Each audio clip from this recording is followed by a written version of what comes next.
But first, let me tell you something about the hormones and nephron. I told you that kidney is a place where some hormones, some important hormones are produced, and some important hormones act on the kidney.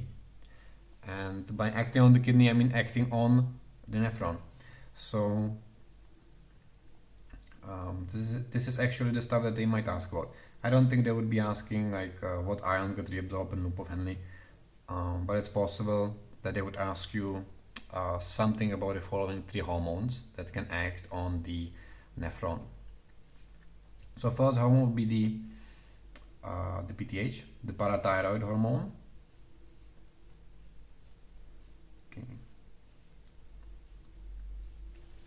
I'm not gonna delve into too much detail. We're gonna be talking about it during our endocrine classes, but you might know that PTH increases serum calcium, and the way it works, it actually stimulates the reabsorption of calcium in the distal tubule, and it also stimulates secretion of phosphate in the proximal tubule. So you may like wonder why. Again, we're going to be talking about it more, but in a short version, calcium and phosphate really like to bind together. You know, the hydroxyapatite is calcium with phosphate, pretty much. And so, if you want to increase your serum calcium levels, you have two possibilities: either reabsorb calcium here from the nephron, or second possibility is to get rid of the phosphate in your body. As you get rid of the phosphate in your body, the amount of free calcium will increase, because now it won't be bound to the phosphate. Calcium that's bound to the phosphate does not have any like metabolic function, just structure in the hydroxyapatite. But if you get rid of the phosphate, calcium can be used metabolically. So that's why PTH acts both on the proximal and distal tubule, and that's why it helps with calcium reabsorption into the blood and phosphate, let's say, secretion into the tubular system. Okay. Then next important hormone would be the aldosterone. Aldosterone. Okay. Aldosterone acts somewhere at the border of distal convoluted tubule and collecting duct. Okay. And what it does, it helps with reabsorption of sodium and water, but at the expense of potassium and proton ions. And and so aldosterone, yes, it has some, let's say, function at maintaining like blood pressure and the amount of water that's in your organism, but it's especially important for pH balance, because the more protons you're going to excrete, the bigger, let's say, change in your bodily pH. Okay, and the last hormone, antidiuretic hormone, ADH. It acts on the collecting duct and it stimulates the water reabsorption in the collecting duct. And now, why is this particularly important? Look, if you look everywhere throughout the nephron, wherever water is reabsorbed, ions are reabsorbed as well. And this is no coincidence. Actually, the way you are reabsorbing water from the nephron is that first you reabsorb the ions. That will increase the osmolarity outside of the nephron, and that will drag the water out. In other words, you cannot change the osmolarity of blood or bodily fluids anywhere throughout this system, because when you reabsorb some water, you always are reabsorbing ions with it, and vice versa. The only place where you can reabsorb water without any ions is in the collecting duct, and this is called free water, right? Meaning that it has no ions associated with it. And so you can reabsorb a lot of water, then effectively increase the amount of water proportionate to the ions in your body, and decrease the osmolarity of blood and bodily fluids. or you can stop reabsorbing the water in the collecting duct. That means you will lose a lot of water, but you won't lose any ions here, and that will increase the proportion of ions to water in the body, and it will increase the osmolarity. So that's why this is important, to regulate bodily osmolarity. Okay, so this is the nephron. So now maybe like a quick recap of the function. So function of nephron in a nutshell. So function.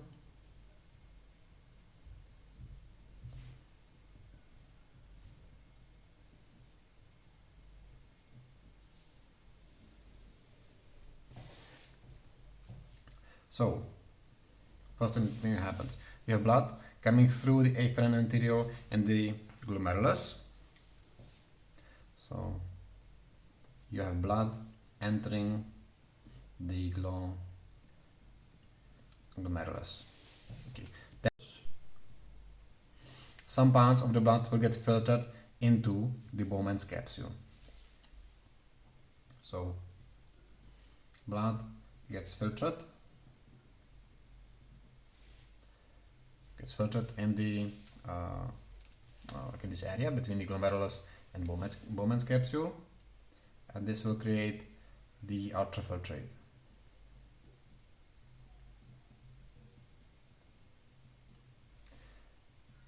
Which is now in the Bowman's capsule.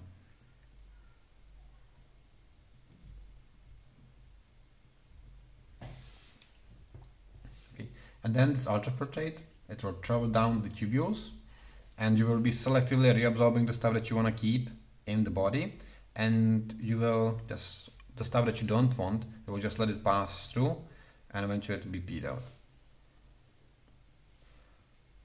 So then the ultrafiltrate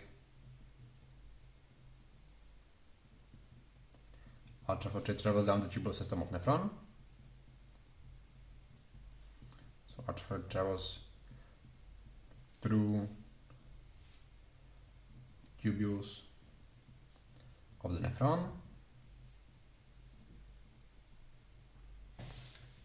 Okay, and here the selective reabsorption happens.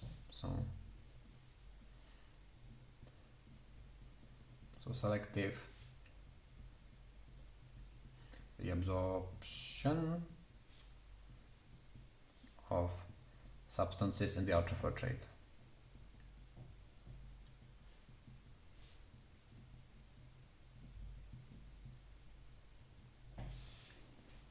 Okay, and then as you reabsorb all you want to reabsorb, you let be everything that you want to get rid of. All that ultrafiltrate or forming urine will enter the collecting duct, where you reabsorb water from it if you deem necessary, and that's your final urine.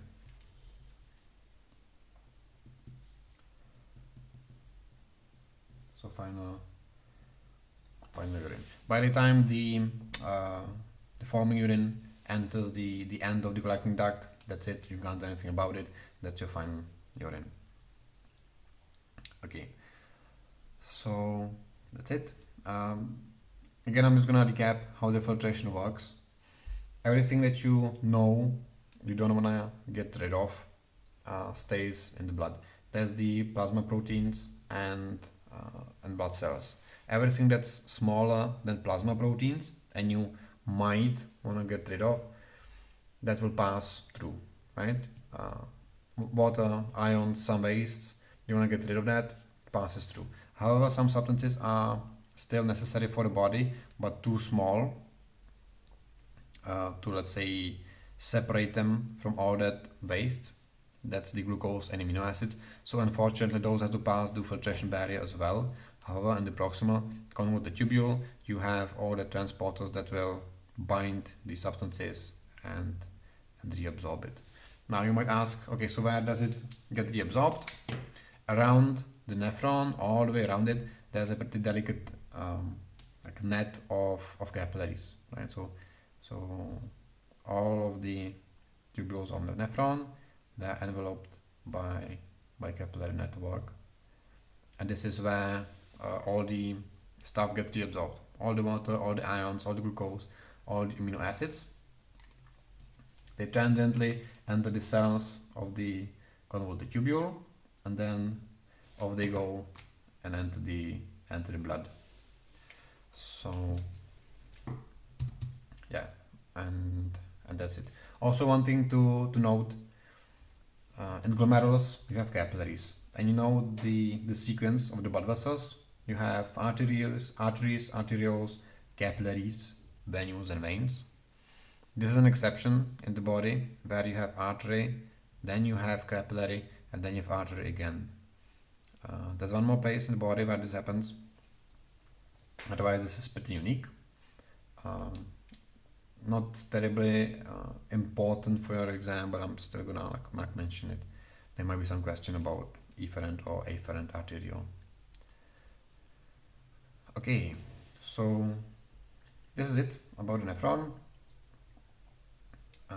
Maybe one more thing that I'm gonna write down: what gets filtered through the glomerular filtration membrane and what does not. So where do I have space? So what gets filtered?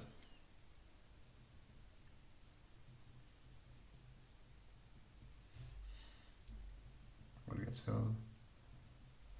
gets filtered? By that I mean what leaves the glomerulus and enters the Bowman's capsule. So that's water, ions, amino acids, glucose, and some like waste like urea, ammonia, and stuff. So etc. And what does not? So what is not?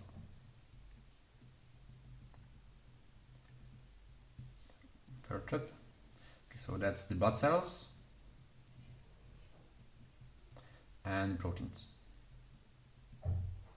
Some small tiny proteins, they do get filtered, but that's beyond the scope of your exam. That's your second year physiology. Okay, and this is the nephron.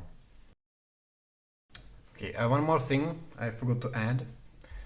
There's this small ball of cells. It's located here between the distal convoluted tubule, Bowman's capsule, efferent arteriole. This is just next to the glomerulus, and so people call it the juxtaglomerular apparatus. Quite a mouthful. So here I'm just gonna abbreviate it, JGA. Okay, and I'm gonna write it down here. Okay, JGA stands for juxtaglomerular apparatus.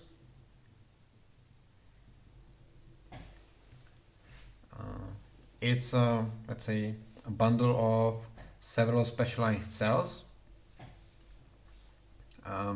One type of the specialized cells are actually the cells of the distal tubule here. This is called the macula densa. And what they do, they sense the, let's say, amount of ions and water in the distal tubule, and depending on how much water and ions is here, the juxtaglomerular apparatus secretes renin or produces renin.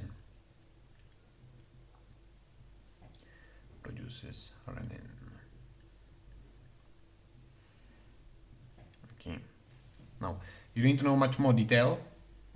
Just know that next to the distal convoluted tubule, there's something called juxtaglomerular apparatus, that it contains macula densa, and that it produces renin. And what renin is, we're going to be talking in a second.